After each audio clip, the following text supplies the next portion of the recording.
اتكلمنا في الحلقة اللي فاتت عن مرض الجذام وقلنا قد ايه المرض خطير وقد ايه المرض بيدمر حياة الناس. إكمالا لسلسلة الأمراض الغريبة اللي احنا بندور فيها، هنتكلم النهاردة عن قاتل متسلسل بيدخل جسم الضحية والضحية متحسش بيه لسنين، ممكن 5 سنين وممكن توصل ل50 سنة. اللي هنتكلم عنه النهاردة نوع من أنواع العدوى، ولكن مش بكتيريا ومش فيروس ومش فطر ومش طفيليات، حاجة احنا ما درسناهاش قبل كده وقليل جدا اللي اتكلموا عليها. القاتل ده لما بيهجم بيحول مخك لقطعة من السفنج مليان ثقوب، والأرعب من كل ده إنه مش بيموت. حاولت تغليه مش بيموت، حاولت تحرقه بالإشعاع مش بيموت، حتى لو حطيته في فورمالين مش هيموت. النهاردة مش هنتكلم عن فيروس جديد ولا وباء تقليدي، احنا النهاردة هنتكلم عن حالة أقل ما يقال عنها إنها تمرد بيولوجي. اللحظة اللي فيها جسمك بيخرج عن النص ويقرر إنه يتحول حرفيا لزومبي. في حلقتنا النهارده هتسمع حاجات اقرب ما يكون للخيال العلمي، تحس ان انا بحكي لك قصه خياليه ولكن كل احداثها للاسف حصلت. حلقتنا النهارده عن امراض البريون او عدوى البروتين.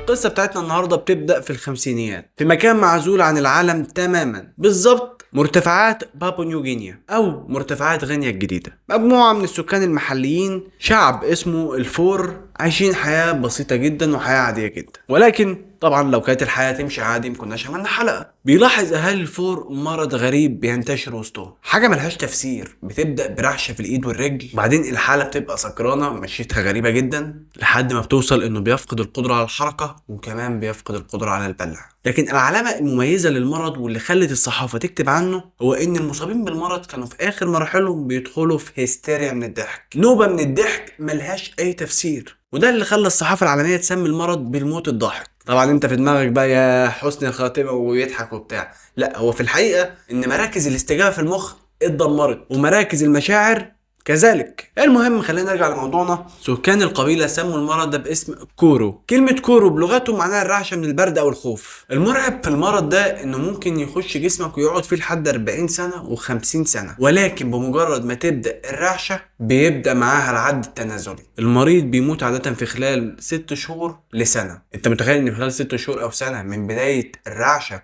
الحالة بتموت؟ المشكلة ان المرض مستخبي في جسمك ممكن بقاله نص قرن، 50 سنة و40 سنة و30 سنة وما عملش حاجة، ولكن بمجرد ان الرعشة ظهرت خلاص الحالة اصبحت في عداد الموتى. بس كان في لغز مرتبط جدا بالمرض واللي برضو الاطباء لاحظوه واهالي القبيلة لاحظته، ان اغلب الحالات اللي بتصاب نساء واطفال. الرجالة نادرا جدا لما تصاب بالمرض، وطبعا لاننا بنتكلم عن قبيلة بدائية ففسروا اللي بيحصل ده كسحر اسود معمول للسيدات، ولكن طبعا العلم لا يؤمن بشيء اسمه سحر اسود. وعشان كده العلماء بدأوا يدوروا في اسباب المرض. هل هو فيروس؟ طب ازاي مفيش التهاب او حمى؟ وكمان هل المرض ده وراثي بس مفيش وراثة بتنقل الامراض بالطريقة دي ولا بتنتشر بالسرعة دي؟ وطبعا لما يعجز البيولوجي دور في الانثروبيولوجي او علم دراسة تاريخ الانسان. شعب فور كان عندهم ثقافة مختلفة شوية، هو طقس جنائزي بس فريد من نوعه. لما حد عزيز عليهم بيموت كانوا بيشوفوا ان دفنه في التراب اهانة، لان الدود هياكله فياكلوهم، حرفيا هياكلوهم، وده اعتقادا منهم ان روحه هتفضل عايشة وسطهم. وهنا اتفك اللغز اللي احنا بندور فيه. من عادات القبيلة دي ان الرجالة هم اللي بيأدوا الدور المحاربين، فالرجال هتاكل العضلات عشان يدوم قوة اكتر، اما الستات والاطفال فهياكلوا الباقي، والباقي ده اللي هو عبارة عن الاحشاء والمخ. تعال عند المخ وركز بص جدا. المخ هو قنبلة موقوتة شايلة كل العدوى، فالستات تاكل المخ فيجيلها المرض فتموت، فيرجعوا ياكلوها يجيلهم المرض فيموتوا، فيرجعوا ياكلوهم ولف بينا يا دنيا. بعد ما بنحل بالانسر بيولوجي لازم نرجع للبيولوجي عشان نبدا نحلل ونعرف ايه سبب المرض. واحنا طول عمرنا عارفين ان الكائنات عشان تتكاثر لازم يكون عنده دي ان ايه او ار ان ايه، ده الكتالوج التوتوريال اللي ماشيين عليه كلنا. بس المرض ده جه وكسر القاعده دي. طبعا بقى لزوم السسبنس والاثاره وبتاع هاخدك معايا، ولكن في نفس الفتره الزمنيه الخمسينات برضه، ولكن بدل ما هنكون في بابا نيوجينيا هنروح مكان تاني اكثر رقي، هنروح عند دكتور بيطري اسمه ويليام هادلو. كان بيتفرج بالصدفة على صور لمخ حالات من حالات الكورو في احد المعارض العلمية في لندن، وفجأة وقف مصدوم وحس انه شاف حاجة مشابهة للمرض ده. الصورة كانت طبق الاصل من مرض بيصيب الخرفان اسمه السكريبي او رعاش الغنم، والمرض ده فيه الخرفان المصابة بترتعش وبتفضل تحك في جسمها لحد ما توقع الصوف اللي عليها كله. ده غير كمان ان مخ الحالات كان بيبقى مليان ثقوب، نفس شغل حالات الكورو. هنا كانت لحظة التنوير. ويليام هادلو فهم ببساطة ان الكورو هو نسخة من السكريبي ولكن نسخة البشر، وعشان طبعا مستحيل يجيبوا بشر ويفرموا دماغهم عشان يعملوا عليهم التحاليل ويقدروا يعزلوا الفيروس، قرروا يستخدموا الخرفان كموديل او حاجة يدرسوا عليها، وقالوا اللي احنا هنلاقيه في الخرفان هو نفسه اللي هنلاقيه في البشر، ما هي نفس الاعراض ونفس الحالة ونفس صورة المخ.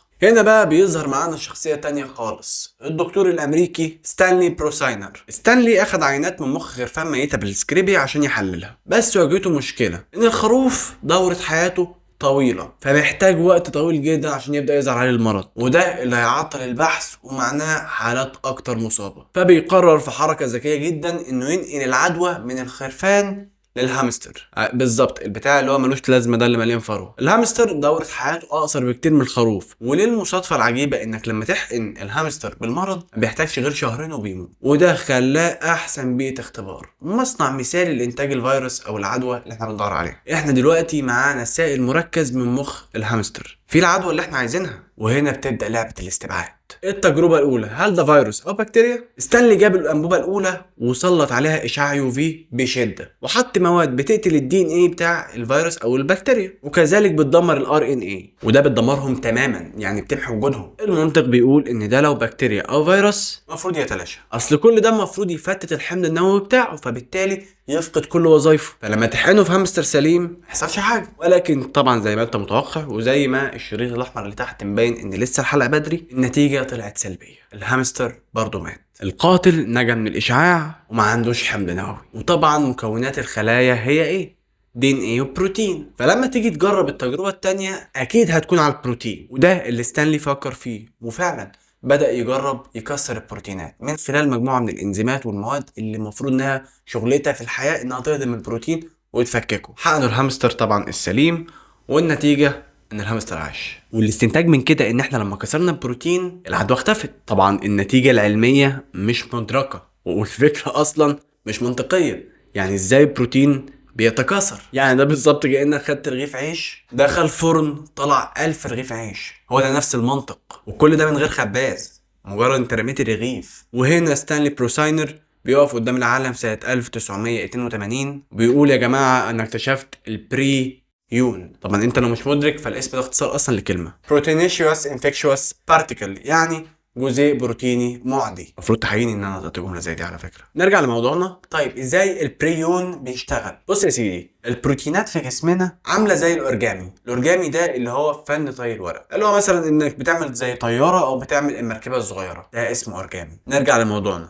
المهم ان البروتين عشان يشتغل بشكل صحيح لازم يحصل له فولدنج او ينطوى بشكل صحيح. البروتينات مش عشوائيه الشكل، بالعكس ده هي معموله في شكل هندسي معين ما بيتغيرش، ده البروتين العادي. ولكن البريون هو كان طبيعي، ولكن فجأة حصل ميسفولدنج، هو قرر يطوي نفسه بشكل مختلف، وطبعا طالما غير شكله يبقى غير وظايفه. والمصيبة مش في انه مطوي غلط او انه مغير شكله، المصيبة انه معدي. يعني عشان يشبهه صح، البروتين الطبيعي في جسمك اقرب ما يكون لغابة جاهزة للاشتعال في اي لحظة. البريون هو عود الكبريت المولع، اول ما البريون يلمس البروتين الطبيعي فورا بيصاب الطبيعي بنفس الميسفولدنج، واللي حصل له ميسفولدنج يلمس واحد طبيعي فيتحول لبرضه بريون، والبريون الجديد يلمس بروتين طبيعي تاني خالص فيتحول برضه لبريون. واحد بقوا 2 بقوا 4 بقوا 8 بقوا 16، دومينو ايفكت، تفاعل متسلسل ما بيخلص غير لما الحالة تنتهي. البروتينات المشوهة دي كلها بتتجمع وتلزق في بعض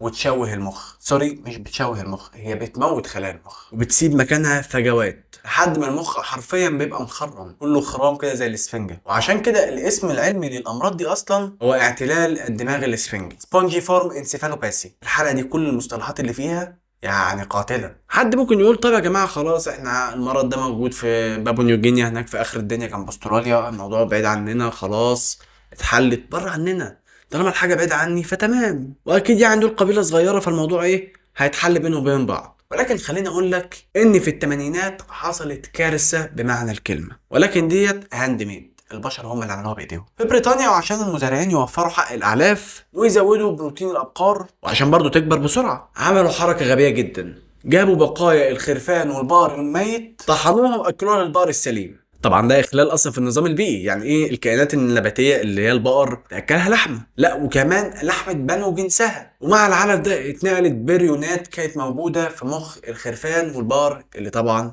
اتاكلت. وظهر المرض الاشهر في التاريخ، البي اس اي او البوفين سبونجي فورم انسيفالوباثي. طبعا انت عمرك ما سمعت عن المرض ده؟ لا، هو انت سمعت عنه ولكن مش باسمه العلمي. المرض ده الصحافه سميته بجنون البقر. وطبعا احنا بنتكلم عن بريطانيا، ولازم هتاخد اجراء قوي جدا ضد حاجه زي كده. الحكومه البريطانيه طلعت قالت للناس يا جماعه اطمنوا، في بيننا وبين البقر بارير او هو حاجز بيولوجي، المرض مستحيل يتنقل للبشر، كله برجر وانتم مطمنين، ده صناعه رأس مالية يا بيه. حتى وزير الزراعة البريطاني طلع مع بنته قدام التلفزيون وخلى بنته تاكل برجر قدام الناس عشان يثبت لهم ان مفيش حاجة.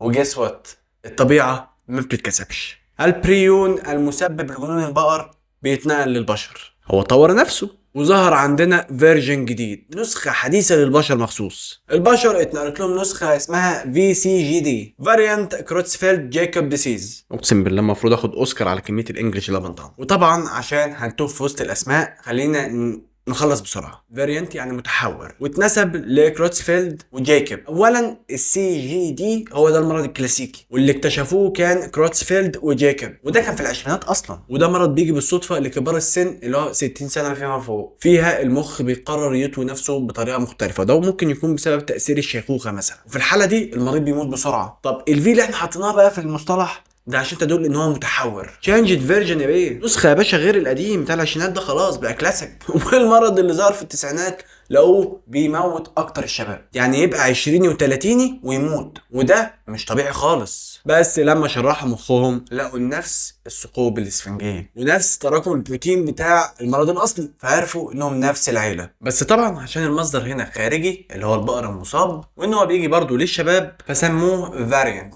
او نسخه متحوره. اختصارا عشان احسك تهت مني، السي جي دي اللي هو الكلاسيكي ده بيجي للناس العجوزه، وده ممكن نقول عليه مثلا عطل فني. ولكن الفي سي جي دي اللي هو النسخه المتحوره ده عدوى جايه من بره، جايه من البقر، وده بيجي للشباب. بيجي للشباب منين؟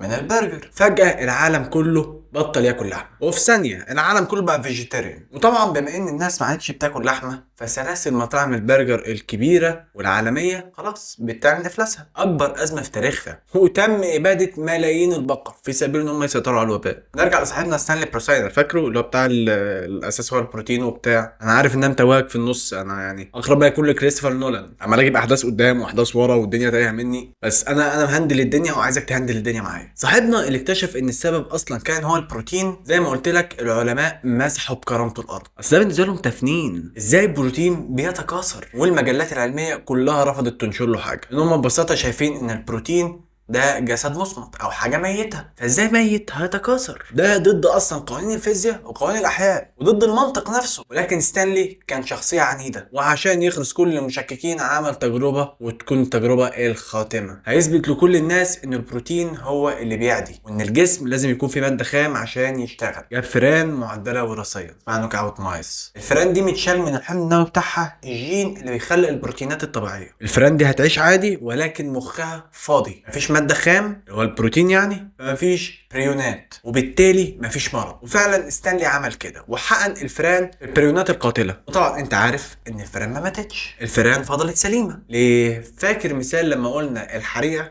بتاعت الغابه وعود الكبريت المولع؟ لو مفيش غابه وانت معاك عود كبريت مولع مش هيحصل حريقه. هي نفس الفكره، انت حقنت البريونات ولكن مفيش بروتينات البريونات تتفاعل معاها، فبالتالي الفئران مش هيحصل لها حاجه. وهنا تجربه اثبتت ان البريونات محتاجه بروتين طبيعي عشان يتحول، وعدم وجود البروتين يبقى عدم وجود العدوى. وهنا العالم كله بيعترف بان فعلا ستانلي صح. وفي سنة 1997 ستانلي بياخد جائزة نوبل في الطب ولوحده، عشان العالم كله يعترف ان اللي اكتشفه ستانلي كان مبدأ جديد تماما في الطب، مش في الطب بس، في علم الاحياء عموما. السؤال دلوقتي، هل القصة خلصت؟ للأسف البريونات ما خلصتش ولسه موجودة لحد وقتنا ده. النهاردة في مرض مشابه بينتشر بين الغزلان في أمريكا والنرويج. المرض ده اسمه CWD، وأنا أقسم بالله ما هنطقه، كفاية على إنجليزي لحد هنا. المهم إن المرض ده اسمه مرض الغزلان الزومبي. واضح من اسمه هو بيعمل إيه؟ ليه حالة شبيهة بس بتكون وراثية وتصيب البشر، اسمها الفاتال فاميليال انزومنيا، وده معناه الأرق العائلي المميت. حاجة بتورثها أرق وممكن يموتك، لأنه ببساطة بيخلي المريض ما بينامش. المريض بيفقد القدرة على النوم لحد ما بيموت من الإرهاق. أنا غالبا عندي المرض ده. المهم إن البريونات علمتنا درس مهم جدا. ببساطة الحياة مش كلها DNA ولا كلها علم البيولوجي. في توازن طبيعي بيحصل بين مكونات الطبيعة وبعضها. التوازن ده دقيق لأعلى درجة، وعيبه إنه هش. لو حاولت تغير فيه حاجة الطبيعة بتفقد التوازن بتاعها ويكون الرد بتاعها